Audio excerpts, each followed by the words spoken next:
to pray in the mighty name of Jesus. Amen and amen. Okay, so church, once again, good morning and welcome to our Sunday service. So for today, our topic for today's service is Christ-centered faith. So throughout this month of January, yung pastors natin and also yung mga ministers natin, marami tayong pinag-usapan about faith. And I believe that it help us, it encourage us, and it boosts us yung faith na meron tayo. Kasi it's very important na mag-grow yung faith natin kasi it's something na it's like a currency, 'di ba? Parang it's something na kailangan natin ginagamit every day sa life natin. It's something na we can use dun sa work natin, even dun sa people na nakapaligid sa atin, and even the family that we have, no? Kasi it will help us to remind them that, hey, there is someone that is mindful of you. The way we live, the way we talk, the way we, provide solutions and answers dun sa mga tao na nakapaligid sa atin, laging merong faith na kasama. Laging may something na pwede tayong i-offer. And Christ-centered faith, I believe that in order for us to really have that Christ-centered faith, it always involves trusting God, His character, and also knowing yung mga promises na binigay niya sa atin. Hindi tayo dapat nagre-rely lang dun sa human understanding, but really getting wisdom and knowing kung sino ba talaga si Lord sa life natin. Kung sino ba talaga siya dun sa purpose, kung ano ba talaga yung purpose na binigay niya sa atin. So, as I was studying this topic, one of the stories na napansin ko or parang related siya dito sa faith, dito sa Christ-centered faith na pag-uusapan natin today is, I don't know if you saw this news, kasi meron akong nakitang news, sabi doon is that it happens like 2028 pa ata, 28, and then merong hurricane doon sa particular place. I think it's in Texas something. And then so merong hurricane, and then what happened is that sobrang strong ng hurricane to the point na there's this particular community na yung bahay na nandun is like 200 houses yung nakatira doon. So since alam nila na may darating na hurricane, ang ginawa nila is, syempre, umalis na sila, nag-evacuate na sila, pumunta na sila sa safe place, pero yung mga houses nila naiwan. And what really stood out dun sa story na yun is that out of 200 na houses, merong isang bahay na after ng hurricane, hindi siya nasira or hindi siya na-destroyed. Like, yung 199 na bahay, nasira lahat siya. And then, merong isang bahay na nananatiling nakatayo. Ang tawag nga nila dun sa house na yun is that yung the last house standing. And we don't know kung paano yun binield nung may-ari na yon, but I think it really helps us or it shows us kung gaano ka-important yung faith sa life natin or sa journey natin dito sa earth. 'Di ba? Kasi I believe na kung ganun yung faith na meron tayo kay God, whatever happens, alam mo, kahit anong hurricane, kahit anong bagyo pa yung dumating, we will still be standing. Why? Because yung foundation na meron tayo, yung rock na meron tayo is galing kay God. So, three things lang na pag-uusapan natin. So, Christ-centered faith talks about first is trusting God. Second is faith as assurance or we walk by faith and not by sight. And then yung last point is living by faith in Christ. So let's talk about the first point, which is trusting God. In Proverbs 3 verses 1 to 11, it says that, "My son, do not forget my teaching. Let your heart keep my words, for they will add to you many days and years of life and peace. Do not let your truth, do not let kindness and truth leave you. Tie them around your neck, write them upon your heart, so you will find favor and good understanding in the eyes of God and man." Verse 5, "Trust in the Lord with all your heart and do not trust in your own understanding. Agree with him in all your ways, and he will make your path straight. Do not do not be wise in your own eyes. Fear the Lord and turn away from what is sinful. It will be healing to your body and medicine to your bones. And verse 9, honor the Lord with your riches and with the first of all you grow. Then your storehouses will be filled with many good things, and your barrels will flow over the new wine. My son, listen when the Lord punish you. Do not give up when he tells you what you must do. The Lord punishes everyone he loves. He whips every son he receives. Amen and amen. You know, one thing about this verse is that it talks about, or it contains, God's promises and and the son's obligation. Remember in verse 1, sabi doon, 'di ba, ang pinaka unang word kagad ni God is that, my son, do not forget my teaching. Let your heart keep my words, for they will add to your many days as your and years of life and peace. So, church, it's a promise from God that if you want to live a life or a years that is full of peace, you should not forget His teaching. Kailangan hindi natin makalimutan yung word ni God. Ano ba yung mga promises na sinasabi niya, and even yung mga instructions na binibigay niya sa atin, di ba? So, ang first command ni God sa atin is that do not forget His teaching. Yung sinasabi dito na forget is hindi siya yung literal na, okay, makalimutan mo siya or parang hindi ka maging mindful. It talks about do not abandon His teaching. Kasi 'di ba, there are times na and how do we abandon God? So when we become self-sufficient, when we become self-centered, kapag nandun na tayo sa point na parang, okay, hindi na natin masyadong kailangan, hindi na natin agad-agad kailangan sa Lord, especially kapag may blessings or kapag may mga problem na dumarating sa life natin. So that's how we know that we are abandoning, that we know that we are forgetting yung mga teachings, yung mga instructions na binibigay sa atin ni God. 'Di ba? And also, another time naman na may mga time din talaga na we tend to abandon God is kapag yung mga bagay na nasa paligid natin is okay. Especially, di ba, kunwari, okay yung life mo, okay yung career mo, and then you have this blessings na nai-experience mo right now. And most of the time, yung mga tao or tayo, we forget God, especially dun sa mga good things. Kasi lagi nating nilalapitan si God kapag medyo magulo na, medyo may problem nang dumarating, and then hindi na natin alam na, okay, wala na akong, I mean, nagawa mo na lahat ng plans na meron ka, hindi nag-work yung plan A, hindi nag-work yung plan B, hindi nag-work yung plan C. So right now, nagsusurrender ka na, babalik ka na kay God. So I believe that in order for us to really have this Christ-centered faith, ang lagi nating first choice dapat is si God. So kahit di pa dumarating yung problem, or kahit wala pang problem sa life mo right now, and you feel na okay lahat um ng ng meron ka right now, still you have to have this idea or mindset na lagi mong kailangan si God, kasi it will help us para maging mas peaceful and mas joyful yung life na meron tayo, di ba?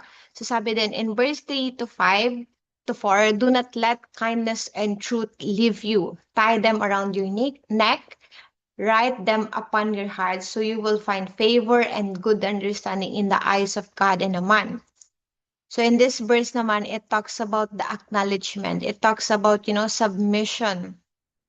Na lahat ng ginagawa mo or lahat ng things na gusto mong gawin or pinaplano mo, very important na you submit it to God first before doing kung ano yung dapat mong gawin para ma-achieve mo yung mga goal na yun, di ba? Kasi also in verse 5, which is yung first point natin, is that trusting the Lord. Trust in the Lord with all your heart and do not trust in your own understanding. Agree with Him in all your ways and He will make your path straight.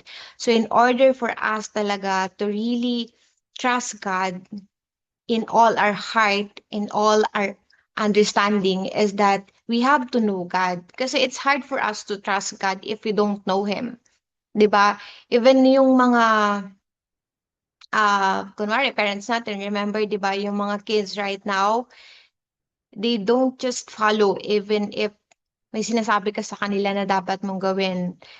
Mas madali silang mag-follow kapag nakikita nila na ginagawa mo yung isang bagay. And same thing with God, same thing with our relationship with God, 'di ba?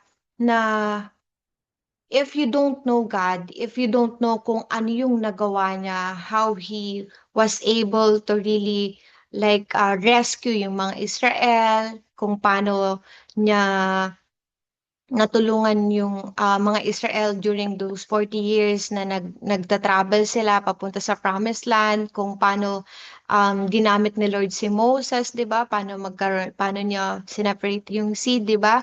And then paano din niya nagawa yung mga blessings or yung mga miracles, 'di ba? It's hard for us to really trust God if hindi natin kilala siya.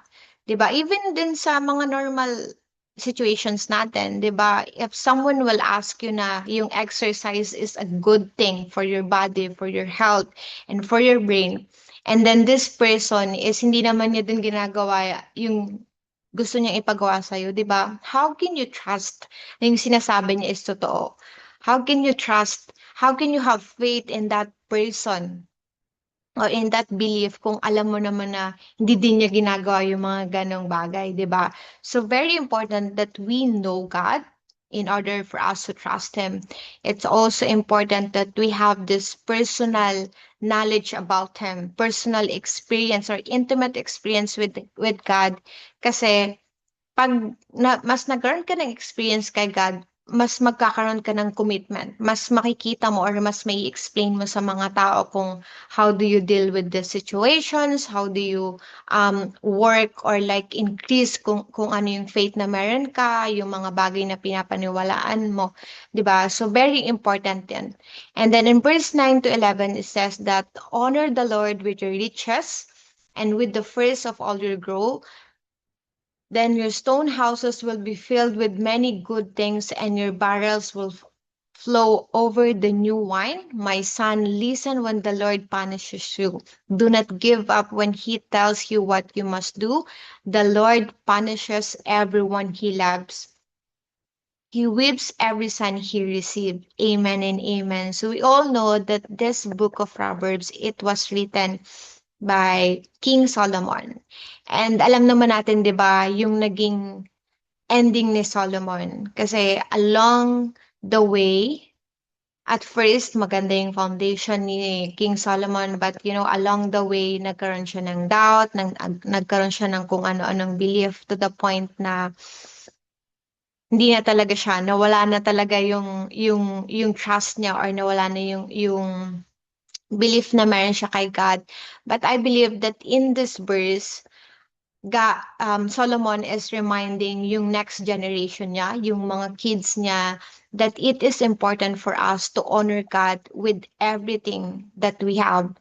Remember last week we talked about it, how important it is na yung mga bagay na binibigay natin kay God or yung mga bagay na ginagawa natin para sa mga tao na nakapaligid sa atin is that we always give our best, 'di ba?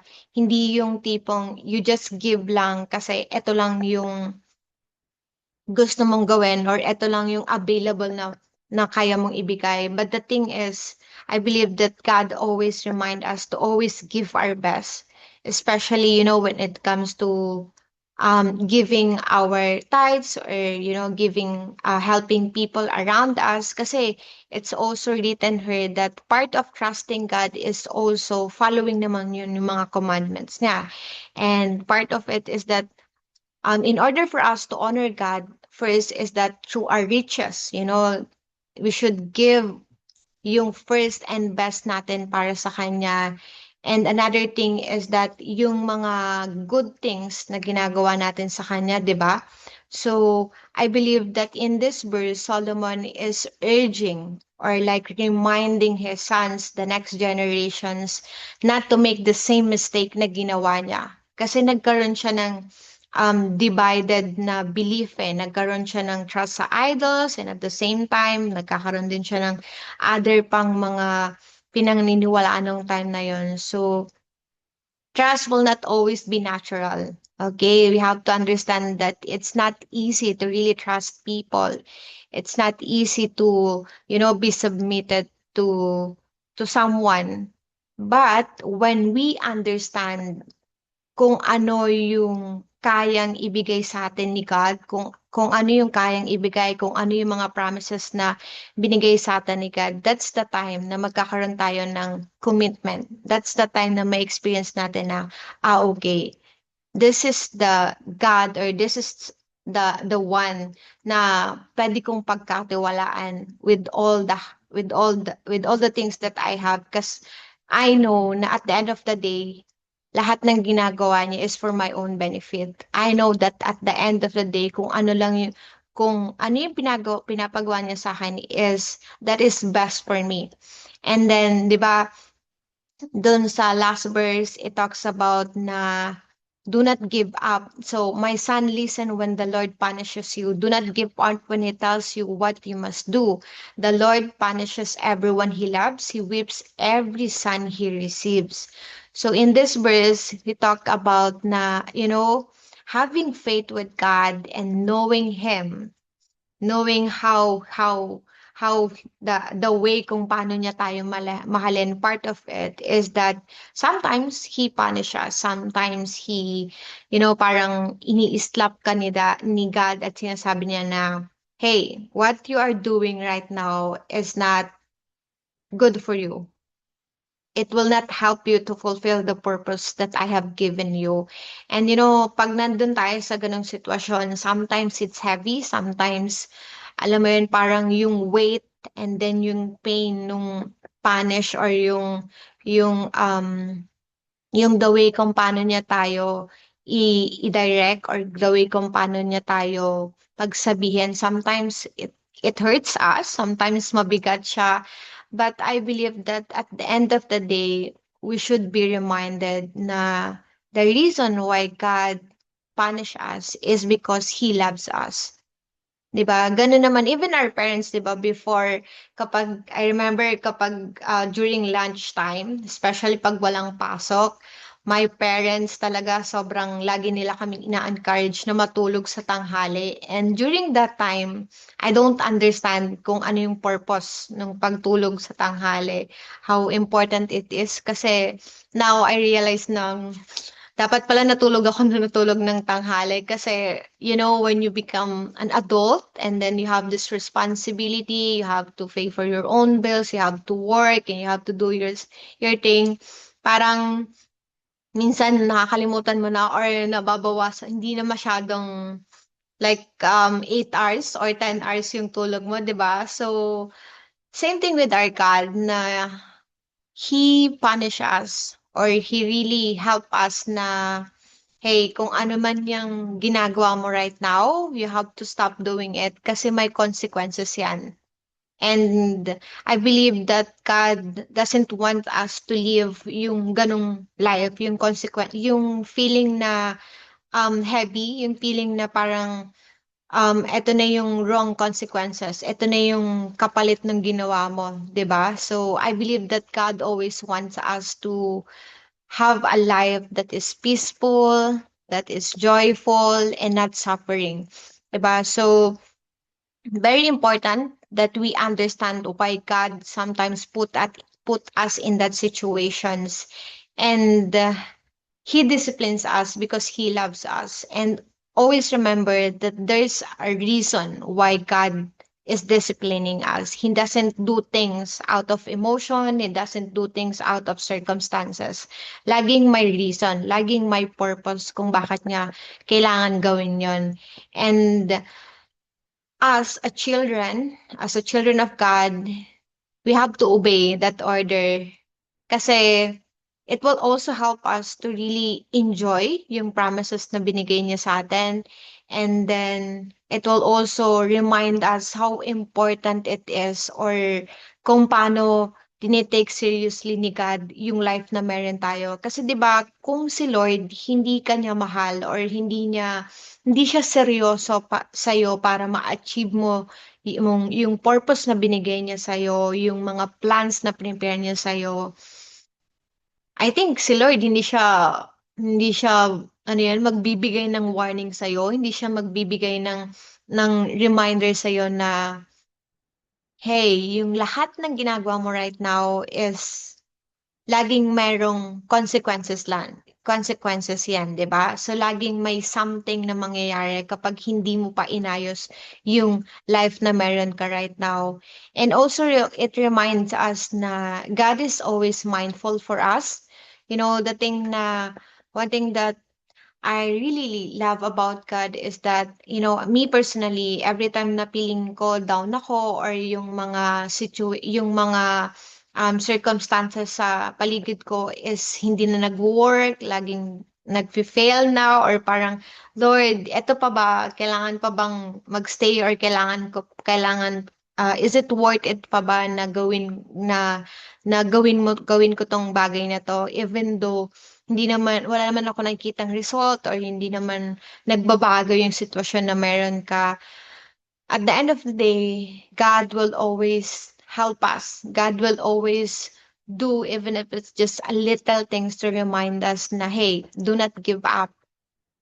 Kasi yung bagay na ginagawa mo, yung bagay na feeling mo hindi nag-work, feeling mo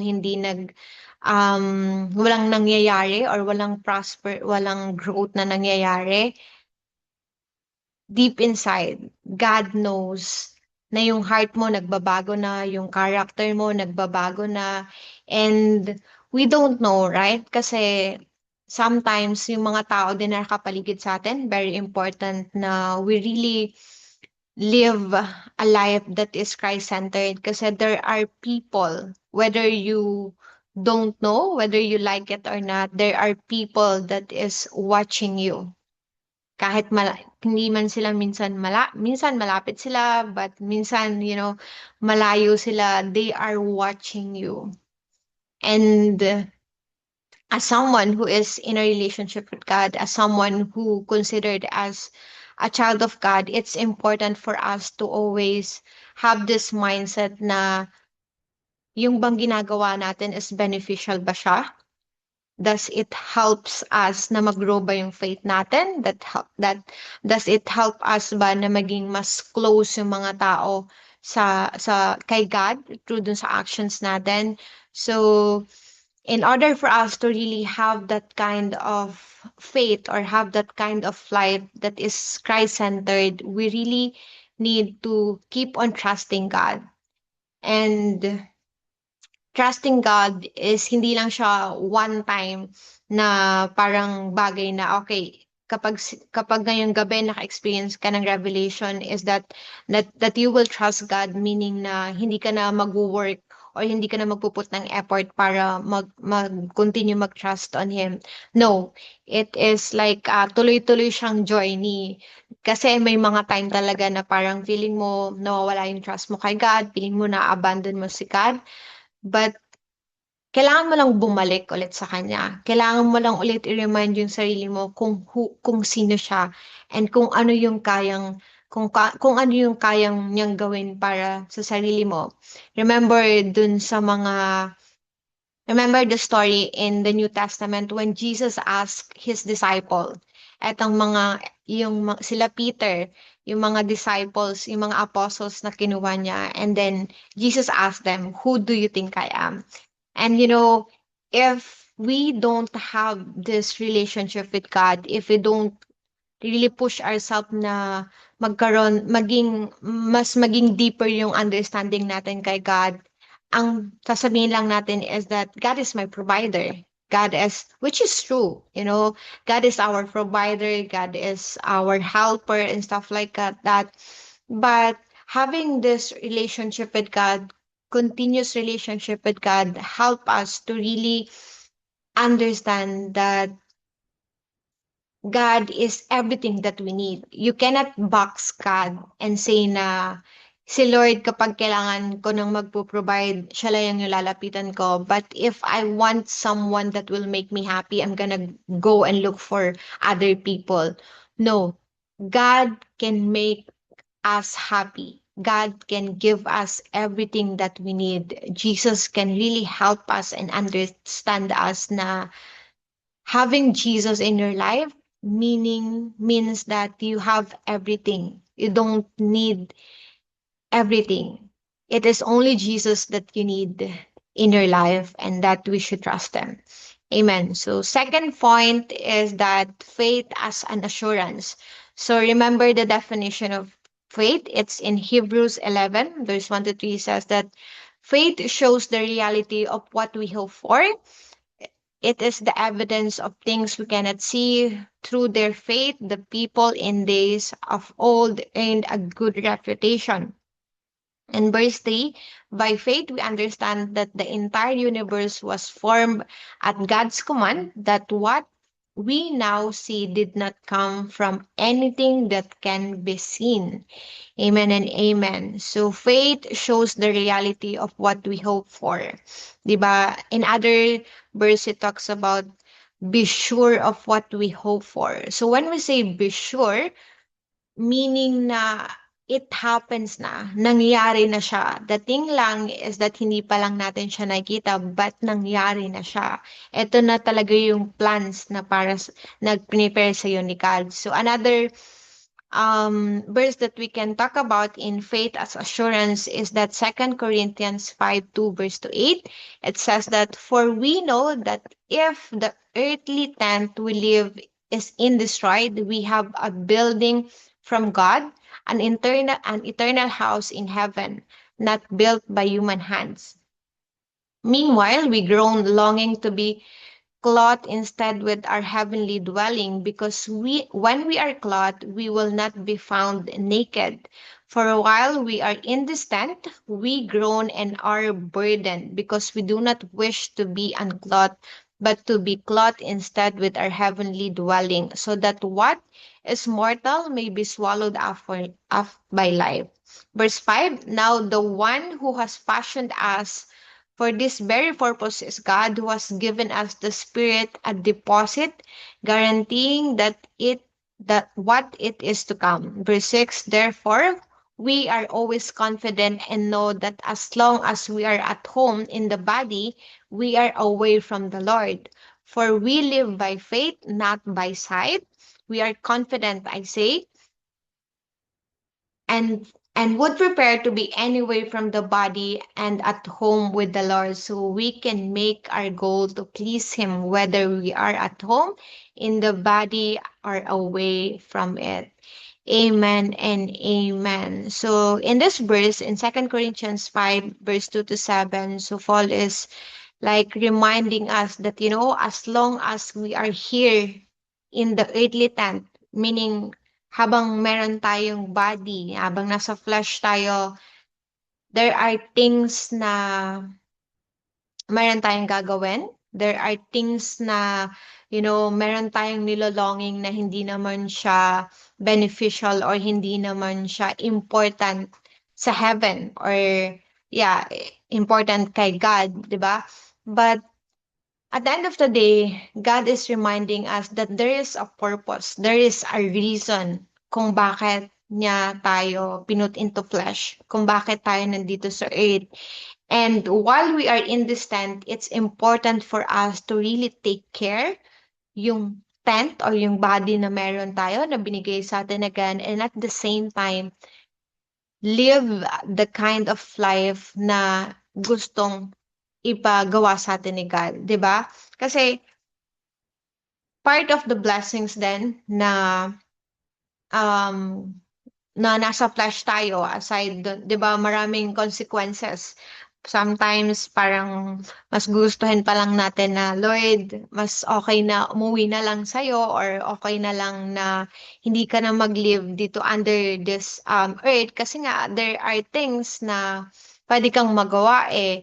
Parang alam mo yun, parang ayaw mo naman gawin, but because of the circumstances or because of the thing that is happening around you, you tend to do things.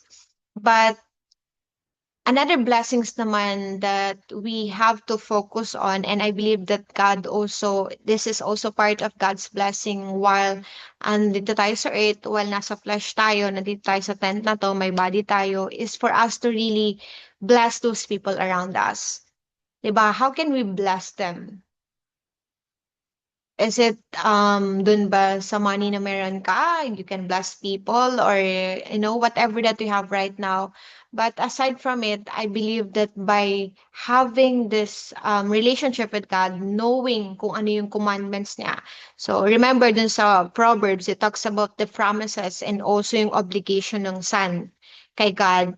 Meaning na etong body na meron tayo ngayon, we can use it to fulfill yung obligations na binigay sa atin ni God, which is to show compassion, be compassionate with the people around you, be kind, show patience, be joyful, be faithful, have this self-control in your life, in the situations na meron ka. Kasi yung ginagawa natin, it will always reflect kung ano yung relationship na meron tayo kay God. 'Di ba? So, and also this verse talks about na therefore, sabi nga is in verse 6 to 8, sabi nga is that therefore we are always confident and know that as long as we are at home in the body, but we are away from the Lord, for we live by faith, not by sight. We are confident, I say, and would prepare to be away from the body and at home with the Lord, so we can make our goal to please Him. So it talks about pleasing Him while you're in this body, in the flesh, whether we are at home in the body or away from it. So we live by faith, not by sight. So I remember, so last year, so the last quarter of 2025, I have this idea na okay, I have to try some new things, which is nagtry akong mag-hiking. So there's this particular place na meron kaming pinuntahan, and then sabi nila is that ano daw siya, beginner friendly for someone who's, beginning, para nag-start lang yung journey para mag-hiking. So I watch videos and then yung mga reviews kung friendly ba talaga siya or beginning friendly talaga siya. And then ang lagi nilang sinasabi doon is that yes, it's friendly beginner dun sa mga nagka-hiking, but they never mention how hard it is yung pabalik from that destination, because going to that destination, going to that falls or mountain, it's easy. Sobrang chill mo lang. I think you just have to, it will take lang parang 30 minutes or 40 minutes, like 5 minutes of walking na pataas, and then most of the time pababa na siya. So along the journey, okay, it's good. Yeah, I believe that it's friendly beginner. It's good for someone who just beginning their journey in hiking. But at the end of the day, when it comes for us to go back, to go home, it's so hard. It's really like something na parang, hindi naman to, parang sinasabi ko sa sarili ko na, wait lang, Lord, hindi naman to friendly beginner pala. Kailangan pala talaga, you really have to prepared, and at the same time, parang really push yourself, something like that. And then, but yeah, at the end of the day, we were able to really go home safe. And during that time, I was like, Lord, if I continue like walking and focusing dun sa site na nakikita ko, which is yung lakad nga kasi is lahat pataas, wala na siyang pababa, wala na siyang pantay, laging lahat pataas na. And syempre, ang kalaban mo dun is yung cardio mo, and at the same time, pag pababa naman, ang kalaban mo naman na dun is yung legs mo, kasi pinipigilan niya para hindi ka magtuloy-tuloy, no? But, I just realized na same thing in our journey right now. if we stay focused dun sa site na meron tayo right now, if we stay focused dun sa mga happenings na nangyayari sa social media, sa government natin, and even dun sa mga blessings ng mga tao na nakapaligid sa atin, we tend to lose naman or parang mas bumababa naman yung faith natin kay God. Kasi 'di ba, that's why it's important for us to really for us to live by faith and not by sight. Kasi if you are someone na lagi kang nagfo-focus or laging ang gusto mong mangyari is in order for me, you have this mindset na in order for me to really receive yung blessings, yung i-receive or gawin yung pinapagawa sa akin ni God is kapag nakita ko na, okay, yung journey, yung daan is kaya ko. Meron akong ability to do this, meron akong capacity na gawin to. Yes, magagawa mo siya, but at the end of the day is that you are just walking or living by sight. Kasi kapag ganun yung mindset mo, kapag nakita mo na hindi okay yung daan, maraming obstacle, maraming problem na may encounter ka, marami kang tao na may encounter na alam mong hindi naman kayo parehas ng belief, alam mong hindi naman kayo parehas ng attitude. So it will stop you from doing what God has given the what the instruction that God has given to you, right? But if you live by faith, you continue on doing things even though feeling mo or akala ng mga tao na nakapaligid sa iyo, hindi na yan mag-work. Okay, um, hindi na yan gagana. Kasi nakita na namin yan nagawa na din namin yan, di ba? Pero since you are living with faith, you know that you are doing these things because hindi yun yung sinabi ng tao na pinagkakataluan. But this is what God tells you to do. I believe that at the end of the day, ma-achieve mo or magiging successful yung journey mo, right? Kasi it's like here on earth, 'di ba? It's hard for us to live na nagfo-focus ka lang dun sa mga nakikita mo.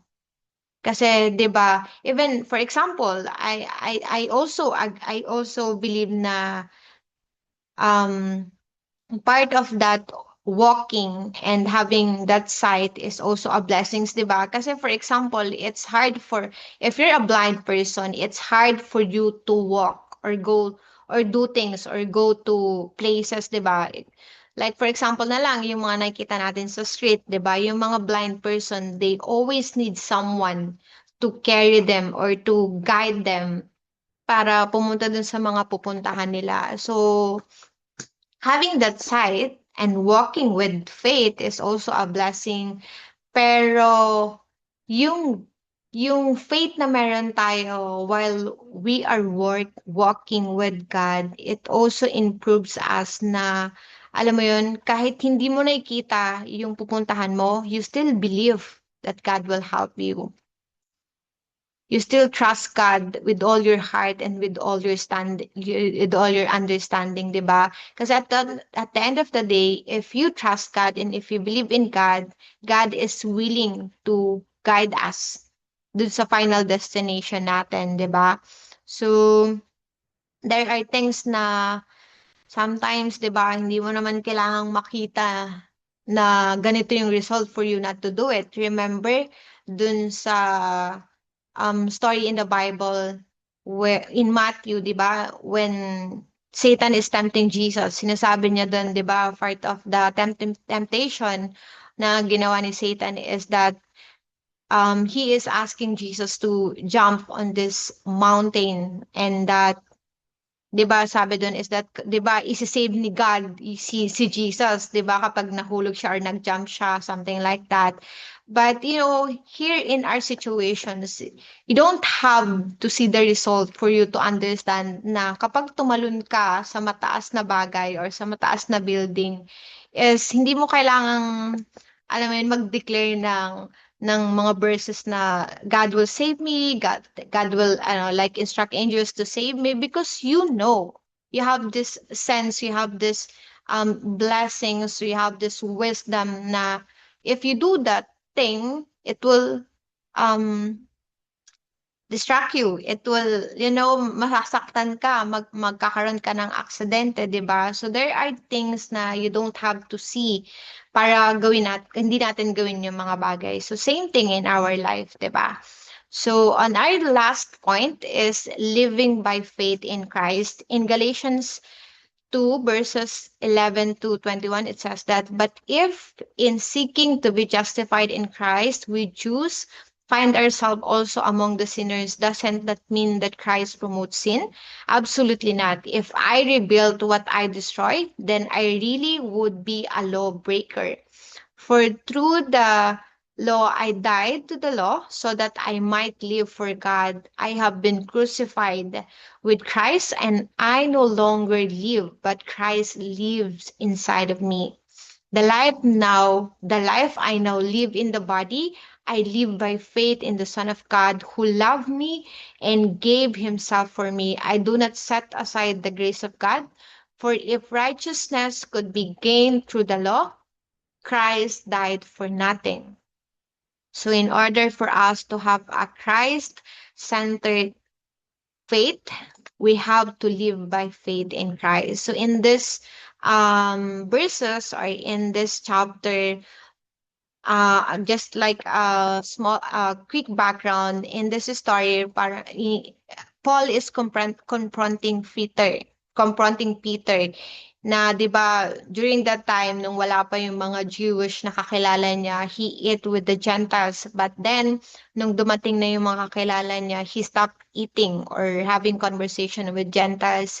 And Paul is reminding us here na if seeking to be justified in Christ, we Jews find ourselves among with the sinner, does that mean that Christ promotes sin? Absolutely not. So same thing in our life, diba? There are times that God will allow you to be in a situation. There are times that God allows you to be with the people, a non-believer who doesn't know God, for you to understand kung ano ba yung pinanggagalingan nila, for you to know kung paano mo ba sila mapapakinggan, kung paano mo ba sila i-handle, di ba? And there are people or there are situations in our life right now na yung mga, have you ever like approached by a new believers and then itatanong nila tong verse na to sa'yo na ang verse na sabihin nila is that um I have been crucified with Christ, and I no longer live, but Christ lives in me. The life I now live in the body, I live by faith in the Son of God who loved me and gave himself for me. So if someone will ask you, a new believer will ask you this verse, how do I apply this verse with my life? 'Di ba? You who's been in a relationship with God, walking with God, and then there's someone na magtatanong sa'yo, how do you answer that person? 'Di ba? Paano mo i-explain na it is no longer you living inside this body. It is now God. It is now Jesus who lives inside of you. That's why lahat ng ginagawa mo, lahat ng gagawin mo, and lahat ng nagawa mo, God is part of it. God knows everything. And you have this capacity para malaman kung tama ba yan, pwede mo ba yan gawin, hindi mo yan dapat gawin, di ba? So, if we are going to share it, if we're going to really answer that question to a new believer, I think it's important for us to really understand what happened to us when we become a Christian. 'Di ba?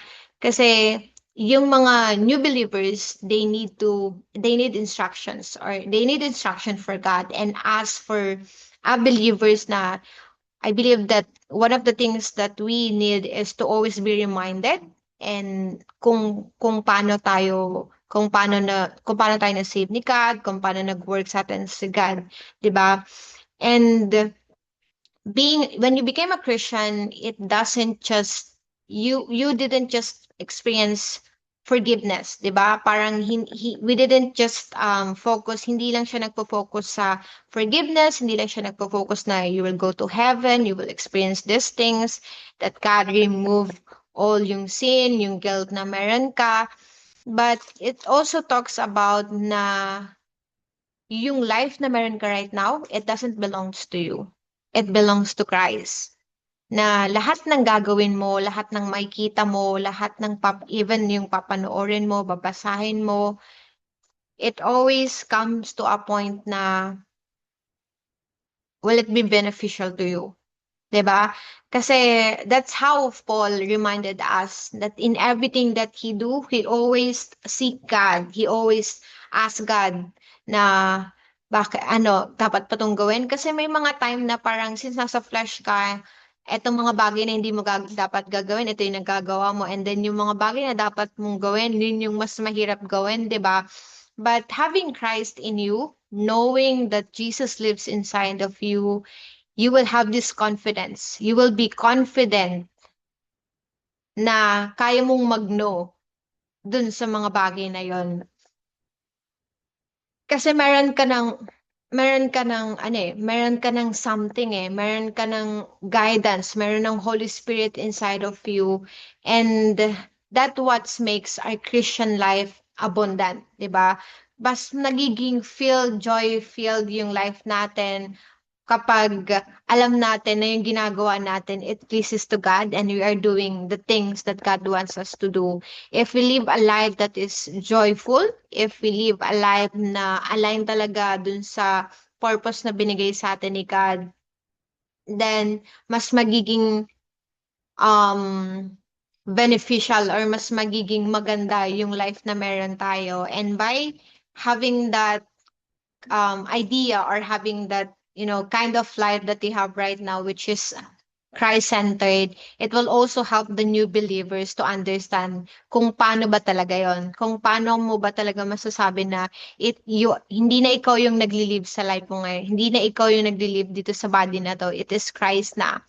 And that is, always asking God before making decision, always inquiring God before going to places, and even yung mga words na sasabihin natin, Lord, tama ba to? Will it really boost yung confidence ng person na to?